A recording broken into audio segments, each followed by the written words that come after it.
Hey everybody, this is Rustin with Metalholic and the Examiner with us today. We got Stevie Benton of Drowning Pool and Matt Raffaele taking a quick break from the new Drowning Pool tour before heading over to Europe for a slew of dates with Fozzy. Drowning Pool is getting ready to unleash resilience this week, April 9th, but we're here today to talk about Even the Dead Love a Parade. Very little is known about the band yet, although the music is just kicking. How did the five of you come together?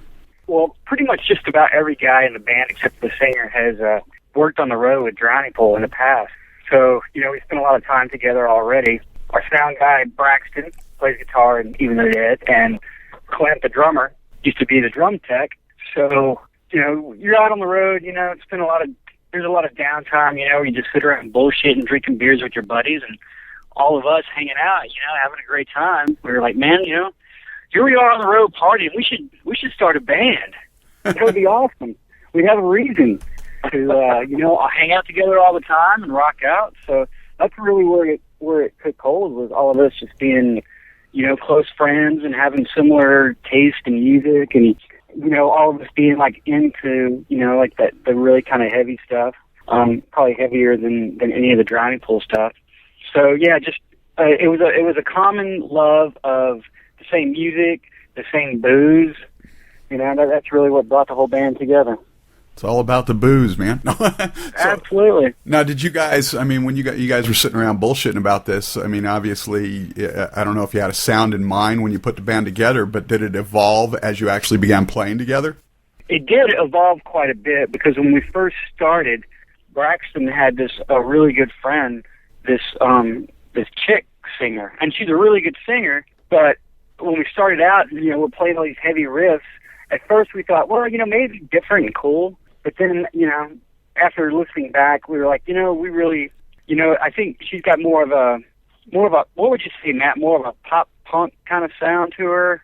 Yeah, for sure. She's like a killer voice, but I think kind of going to your point is our sound was tuned so low because we tuned to A, which is really low. Mm-hmm.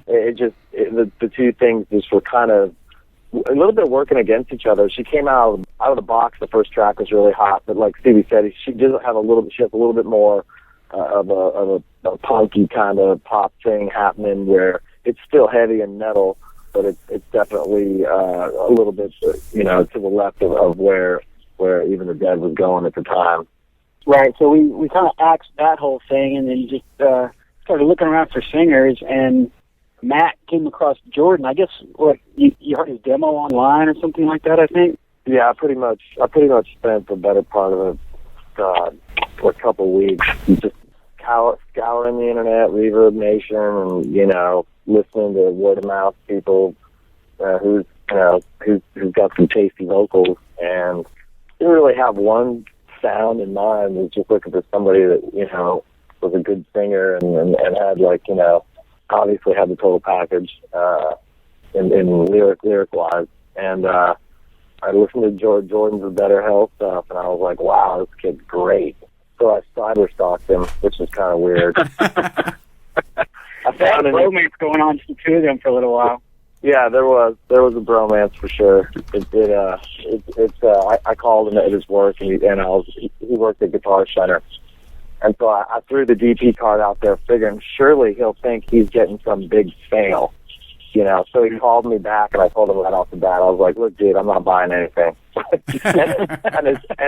and his voice kind of dropped. He's like, "Well, what do you want?" And I'm all like, "I want you to sing on this song." And basically, we sent him a song, and he sent back within an hour. I think he sent back vocals or lyrics that were just way out there. And I was like, yeah, I would love that. It's great. And so sent it to Stevie. He was like, yeah, killer. Let's hear him sing it. So I think a couple days later, we got a verse and a chorus, and we were all like, wow. Yeah, we knew right away. We were like, okay, well, this is it. So here we go. Pretty much. And then he got one, he did one other song just to make sure he wasn't the one-hit wonder, and, boom, that was pretty much it. And, he's got his little studio in his house, so we recorded everything up here in Dallas and sent it to him. He tracked it in Little Rock, and that's pretty much how the ball got rolling with him. Jesus, trying to find a vocalist is going around for you guys, man. Right.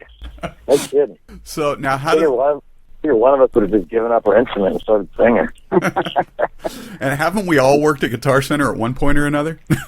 I have not, but I was kind of joking that you either had to be, as far as the band goes, that you either had to work for DP, be in DP, or live in Arkansas to be in the band. and you know, we traveled through Arkansas, you know, a few times since then, and there's not a whole lot going on there, but yeah, it's a great state, and you know, the kids come out and rock hard, and it's kind of funny how you find sometimes that gem, you know, in a spot where you wouldn't think of it yourself. It's kind of cool. It's a nice, refreshing change from the years we grew up when everything was L.A. So, right, no doubt. How does the writing process work in Even the Dead Love a Parade?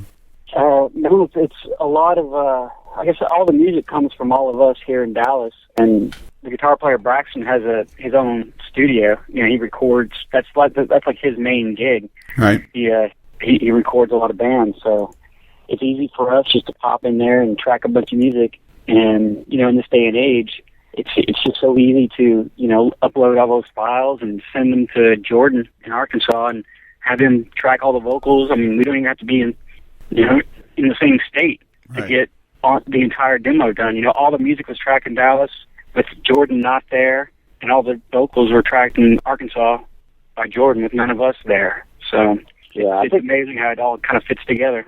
Yeah, I think that was a super cool part of it, was that, like, he would send something back, and there really weren't a whole lot of, hey, can you do this? Or, hey, can you change that? Like, it was like, yeah, it's awesome. You know, he tweaked a few things here and there, but, like, it was nothing major. I think the one song, it was funny because the one thing that with him, it was like he would sometimes write a bridge that was like, the bridge would be so good, I'd be like, man, what's he going to do for the chorus?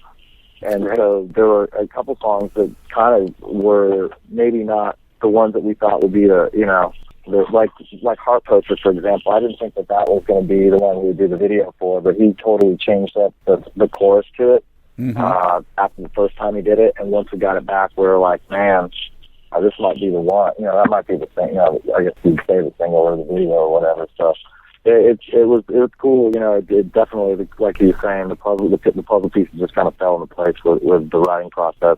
And you know, it's nice to be able to go in and just lay down some tracks, like guitar wise or whatever, to a click, and then all of a sudden Clint comes in and lays the drums down, and then you send it off, and 3 weeks later there's a song. It's kind of cool. I've never written like that before. I was always old school, where 5 dudes standing in a room looking at each other and going, all right, well, let's hear it, and it just starts playing. It's amazing what we can do with technology these days. And you guys have already recorded a few songs, obviously, because you've got some up on Reverb Nation for everybody to check out. But what are we looking at in terms of when we'll have either an EP or a full-length album? That's a good question. We haven't decided quite yet if, what we've recorded so far, if we want to put that out and then start making a full length, or if we want, to not put out what we have now and keep it and just add to it and eventually make it a full length. I don't think we've decided yet, and we haven't decided if we want to shop it to labels or if we want to do it all ourselves. This is so early on in the process that we haven't really been able to sit down and decide exactly, what our direction with getting this out there is going to be. Right. I know it's been kind of like, we were all excited to get it recorded. The 4 or 5. We have actually a couple more songs other than what we put up there. We're kind of excited to get it done. And then when we got it done, it was like, well, I was looking at each other. What are we doing now? And GP stuff kind of on the, obviously, on the front burner right now because of, their record being done and coming out and touring and whatnot. So we're trying to, I guess, marry a little bit of the two. Been some talk about doing some stuff, touring wise. Obviously we want to finish writing some more songs. We've got to let the DP album cycle run its course. So there's lots of factors in play, but the one thing, going back to kind of like what we just touched on, is that we can kind of write wherever, and the way our writing process comes, the fact that the 4 of us aren't all sitting in the same room, or that 4 of us are and 1 of us isn't, that is irrelevant to kind of how we're rolling. Well, might we see sometime during the current Drowning Pool touring cycle, maybe when you guys are back in the States, even the Dead Love a Parade doing an opening slot just to sort of get out there. And since half of you seem to be out on the road with the band anyway. So. Yeah, I'd say I can't confirm or deny, but that's something that we're trying to make happen. That would be really cool to see. So, and now you were talking about Heart Poacher a moment ago, the video that you guys made for the song. Tell us a little bit about making that video, because the girl in it alone is pretty sexy yet creepy all at the same time. Yeah, that was the whole get-go behind that one. We actually have a friend of ours, Dina. She used to work in the radio industry. That still does. She works for Radio Disney now. She's got tons of experience with cutting and editing and that kind of thing. Decided we wanted to do a video. Started looking around for different people, and her name came up. Been friends with a few of us for a while, and I had a concept. She had some ideas. We basically put it together for to say a beer budget would be understating it, because it was probably more like a six-pack budget. And it was, we shot it at a place that, I used to work at. We used some lighting guys who used to work at Drowning Pool, Dustin, and, everybody kind of pitched in, and she got the actor and actresses for free, and, one girl's husband's a tattoo artist, did makeup, so it was like everything just, once again, all the pieces fell into place, and boom, video. And, we've actually been, the response has been pretty cool. It's actually, there was, 5,000 or 6,000 plays so quickly. I was like, wow, where do all these kids come from? Like, where are they finding it? Different little stations have picked it up, that kind of thing, and, a couple radio stations here and there. So, it's cool. Again, still blowing my mind how the internet has changed the face of everything, but awesome at the same time. Video's cool, and there's another one. We're going to try to do something a little bit different, but a little bit kind of keep that whole Day of the Dead thing is kind of, I think, where our logo is at. It's kind of a bit of our make, so we're going to probably roll with that. Well, it's sort of a nice segue, because I have to ask the question. Dave Grohl recently said during his keynote speech at South by Southwest that coming up with the band name is the hardest part of being in a band. Was that true for you guys? Is there a story behind the name? I'm going to go ahead and option pass it. Stevie, go. Actually, the band name was the first thing that we had. Besides, of course, all the members. And it's some just, I can't remember the name of the movie. Braxton actually came up with the name. And it's just like a random line from some B movie that came out in the 80s. I can't remember the name of the movie. It's not even a B movie. It's more like a C movie. Yeah. And it's some guy up on a platform in a parade, and he's dedicating the parade to a bunch of students who had passed away. And he says, and see, even the dead love a parade. Yeah. And that's where...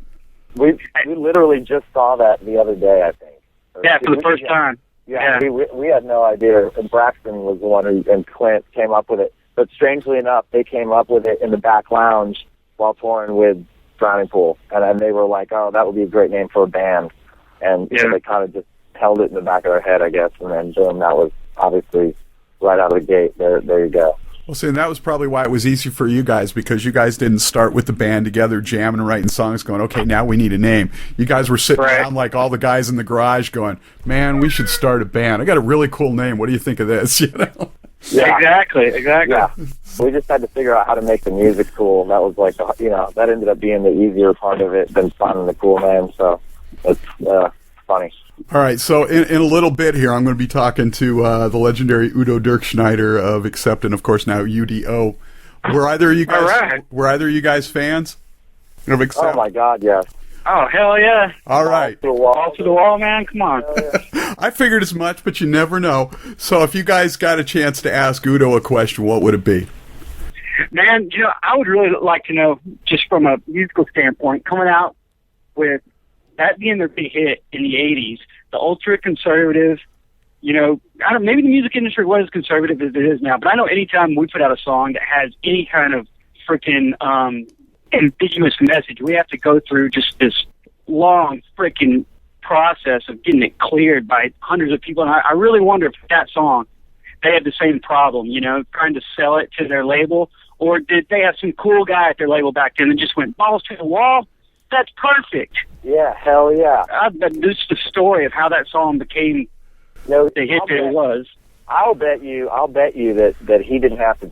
There was no argument back then. You know what I mean? Yeah.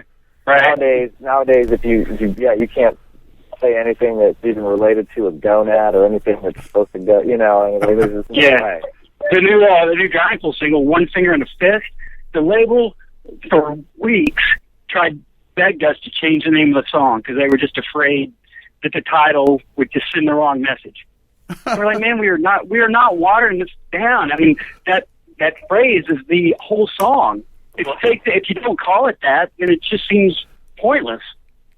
I just wonder if he had to jump through the same freaking hoops to get his message out there. With even the Dead Level Parade, we're not going to put up with that bullshit. No, hell no.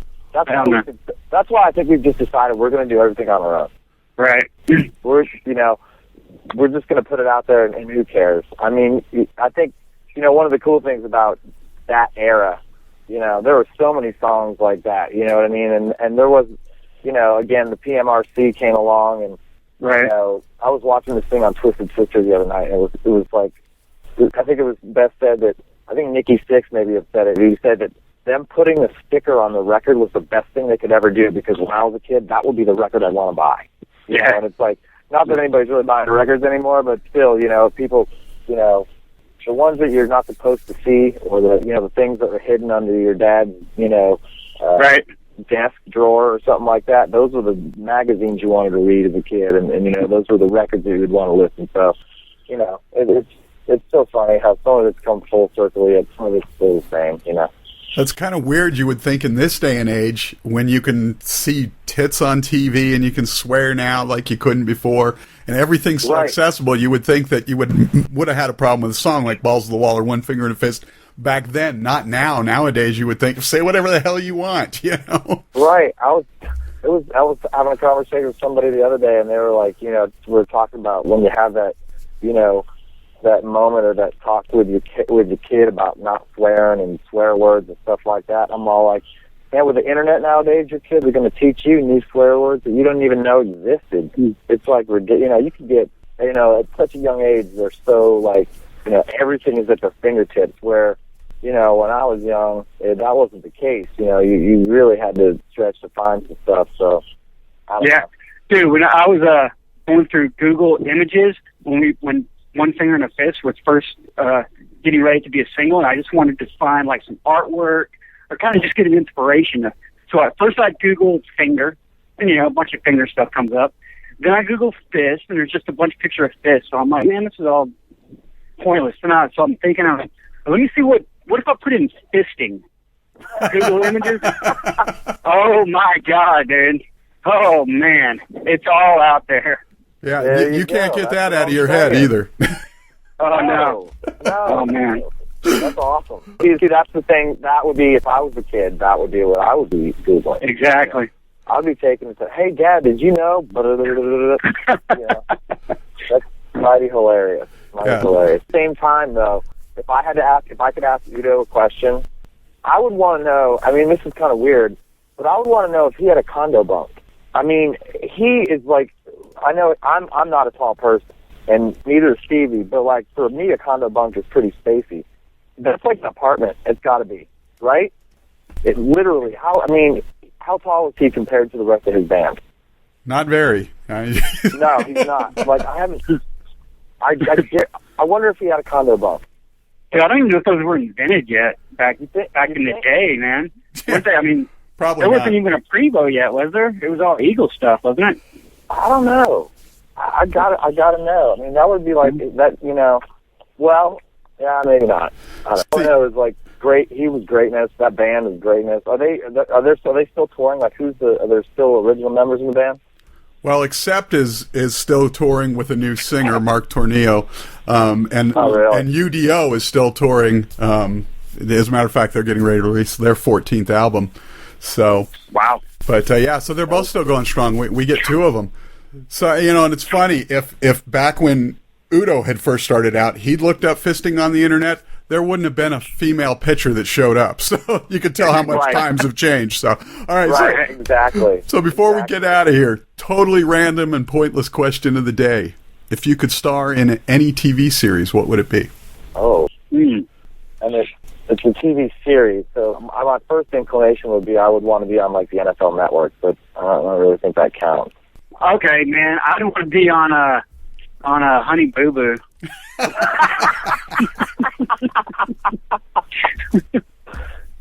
Damn it! You took my line, man. I think I'd fit right in, dude. I was going for it, but you took it. I think, all right, if he's going to be on Honey Boo Boo, I'm going to go ahead and say I would probably want to be on either the show Weeds or maybe Dexter. I think Dexter's pretty cool. Oh, yeah, Dexter. That's a good one. Weeds or Dexter? Nice. See me on Dexter, although I would still do a cameo on Honey Boo Boo if I was invited. just to put it out there. God, man, I should have gone first. Nice. Yeah. Awesome, guys. Thanks so much for taking the time. Absolutely. Thanks for having us on, partner.